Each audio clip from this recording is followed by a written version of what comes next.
Sizwe sikaphunga nomageba kuphi nakuphi la kufinyelela khona i-MNTV channel okubingelelayo ngumsizi ngumfana kaNtshangase ngiphuma phansi kwaNongoma. Sizwe sikaZulu namhlanje sivuka ngeindaba ezibuhlungu zokuthi inkosi ISILO SAMABANDLA uNgangezwe Lakhe ubhejane ephuma esiqowini kade bekuvalele usekhotheme.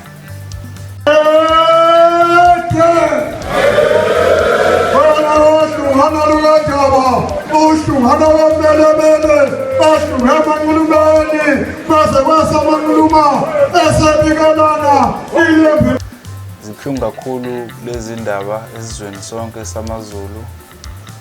Inkosi uNgangezwe Lakhe ibiyikho konke esizweni samaZulu nasizweni nje eseningizimu Afrika.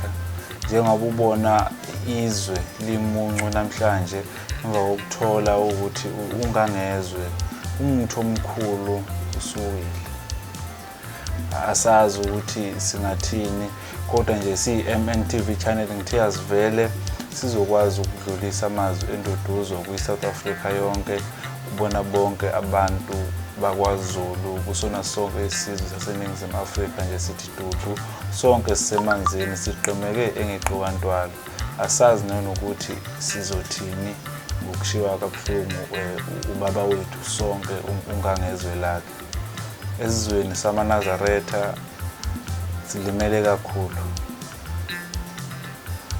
Esizweni samaZulu silimele kakhulu. INingizimu Afrika ilimele kakhulu. uNgangezwe ube yikho konke kubantu. Sithi hamba kahle. Hamba kahle uNgangezwe. Uyilo umuntu omkhulu eNingizimu Afrika siqemeke ngeqokantwala. uNgangezwe Lakhe siyamazi.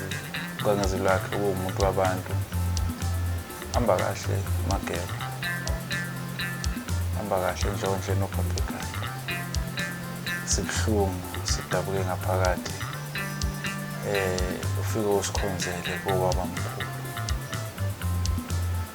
Ufike usikhonzele ezilweni zonke.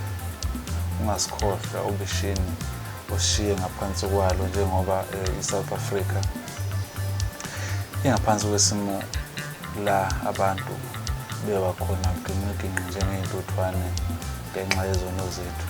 Hamba-ke uNgangezwe Lakhe ufike usinxanxele kubaba mkhulu ukuthi cha iy'ngane zakho uyishiye zisobishini kanje bese udamba iy'nkinga esibhekene nazo si-South Africa. Sithi hamba kahle uNgangezwe Lakhe, hamba kahle ibhejane ephuma esiqowini. Ngiyabonga.